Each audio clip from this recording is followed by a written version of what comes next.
my biological mother, like she had like a boyfriend. And I was, I was like fucking 3 or 4, and he would beat me, and then without, you don't kind of realize it at the moment, but that stays with you, and you kind of, and something's weird about your late 20s. I noticed that like things start to manifest here and there. Things start to pop up, and then, then that starts major abandonment issues. Major, like you can't even have a fucking girlfriend. You can't even have like a best friend. Something happens, and you're like, why don't I feel this connection? You look in the mirror like I am so unlovable, and then to undo that, and this here you're going to therapy and working past that probably feelings, and now you probably have memories prior to 5. It's crazy when you work out that it gets worse. For like you get worse.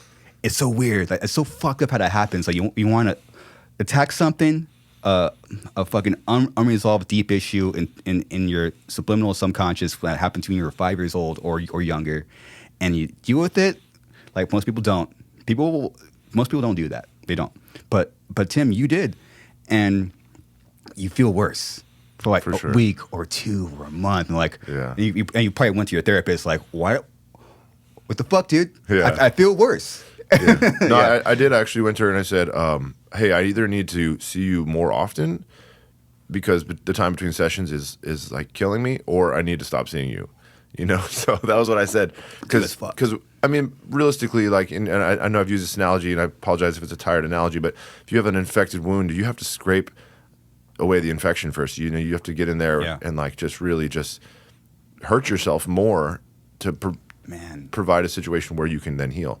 And that's true in the early stages of trauma. Like, and one of the reasons is because rationally speaking, you haven't carried around, that what abuse that happened to you, like, physically, like any kind of hitting towards like a child at that young age, you didn't like rationally carry that around with you because you don't have the rational mindset as a 4-year-old to be like, oh, okay, I'm gonna like think through this process. Yes. But emotionally, it just stuck deep in there, and so you carry the emotions of that.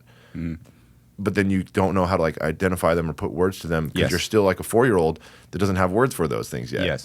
So it's hard to uncover that stuff. It is, man, and it's hard even just like to a simple decision like you going to therapy, or a simple decision. Oh, I'm gonna start to process it. That simple fucking half-second decision.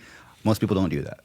So that part's not simple because that takes a lot of balls, like to go to or guts or whatever, to be gender neutral here. But it takes a lot of guts to go to a therapist and say, I want you to pull out the biggest struggles of my life and bring them all to the surface.